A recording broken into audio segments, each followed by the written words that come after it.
First, fast, accurate. You're watching WSBT-22 News at 5:30.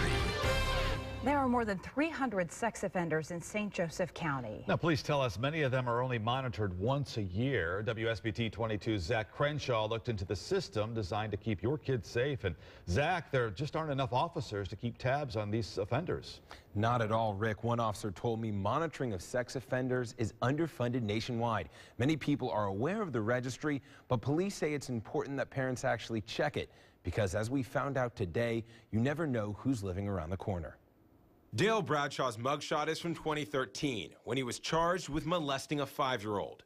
His new picture on the St. Joseph County sex offender website shows a different-looking man police want you to be aware of. Bradshaw was released from prison on Thursday and had to register his address as a sex offender. When he did, he registered under this bridge, which is less than a mile from his victim's family's house. After some family and public outcry, a judge ordered Bradshaw to wear a GPS tracking device. And now he's living in a different address, one that we went to.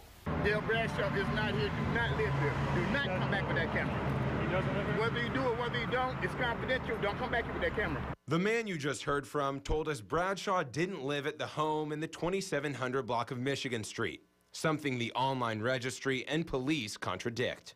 Sergeant Sonny Oakley is one of only 2 men in charge of monitoring St. Joseph County's 356 offenders. It's not physically possible for 2 guys to monitor these guys 24/7.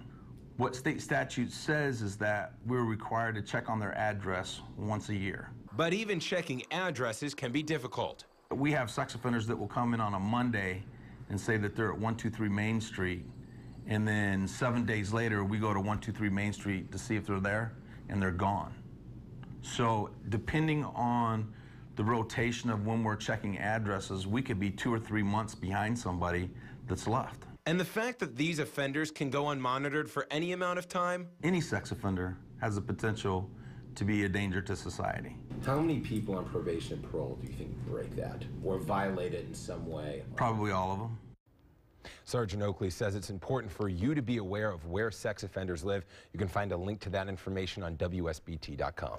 All right, Zach, Bradshaw is wearing one of those GPS tracking devices. How many other offenders are actually wearing one? Very few, actually, Rick. Police told me Bradshaw is one of the first offenders they can remember that's forced to wear GPS because those monitors are almost exclusively used for people who are on parole, and right now he's just on probation. So they just don't have enough monitors to put him on every single person. So just another kind of issue of underfunding and understaffing with the sex offender registry. And only 2 officers to track them. Exactly, really tough. Yeah, that's a very tough issue. Zach, thank you very much.